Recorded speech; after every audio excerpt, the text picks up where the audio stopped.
several thousand years ago. Okay, again, I think there were really 2 points there.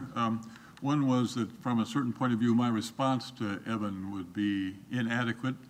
And I think that's quite right. I wasn't attempting to respond to Evan along those lines. It was rather like this. I was agreeing with Evan that these passages in the Old Testament do constitute a perplexity for Christians. Speaking at least for myself and other Christians that I know, many of us find them disquieting, disturbing in the context of our belief that the Bible is in fact divinely inspired. One doesn't know how to understand them. And then I was going on to say, well, then how should I react in this case? How should I respond? Well, there are these various possibilities. And of course, if I'm reacting and I'm responding, or a Christian is, then it's out of Christian belief.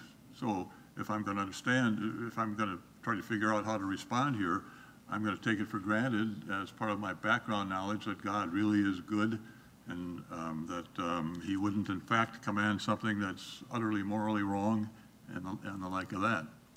On the second point about moral progress, it seems to me if you look at the long, take a fairly long view, at least long with respect to human history, as much as we know about human history, or maybe I should say as much as I know about human history, which is something quite different, it seems to me there is moral progress. Certainly there is moral progress, it seems to me, in the Old Testament, in the Hebrew Scriptures, of the very sort that Peter and others have been pointing out.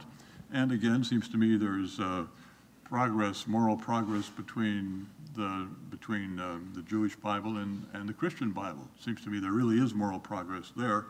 Though it must also be said, I think, that this progress vector goes up and down. I mean, it's not like it's sort of a straight line vector, better, better, better, better. Not at all, it's not like that.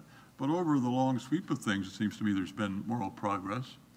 Whether that means that this can continue indefinitely, and whether we might at some point wind up with totally different moral intuitions from what we've got now, that seems to me, I mean, that would be very disquieting. That would mean that what we think now is for the most part not right. And I mean, I certainly hope that's not true. Okay, we'll just have time for one more. You were next. This is a question for Professor Fales. Early on in the paper, you were discussing one of the horrors or difficulties concerns the particular punishments that are attached to particular offenses, right, within the old law. And I'm wondering sort of what the basis is, your basis for criticizing these on these grounds. I mean, one way of thinking about it is that sort of the history of thinking through retributive punishment, trying to come up with some coherent formula or even coherent view about how to attach particular punishments to particular crimes has just failed miserably, right? Even with respect to just human institutions, right? It seems that they can give something like a general, you can give sort of a general rule like, well, if some offenses are more grave than others, then the punishments for them should be more severe. All other things being equal, something like that doesn't give you anything right close to a way of criticizing any particular punishment for any particular crime. I want to, given sort of that sort of failure, and given the fact that what we're dealing with here is not human legislators, but the divine legislator, something what your basis for having confidence, right, that these divinely prescribed punishments would be inappropriate for the offenses, aside from the fact that you just don't think they're morally wrong, but that the punishments would themselves be appropriate, even if the crimes were themselves morally objectionable. Yeah, well,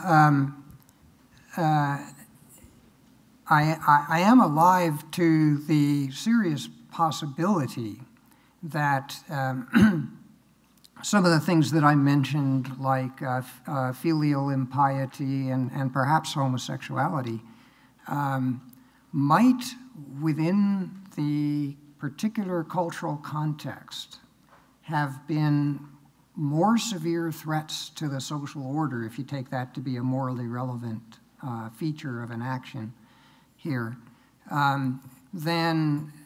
than we're inclined to acknowledge or to recognize. Maybe there's something about Israelite society that made these, in some even legitimate way, more threatening than they seem to us to be. So I'm willing to take seriously the need to consider such possibilities as that.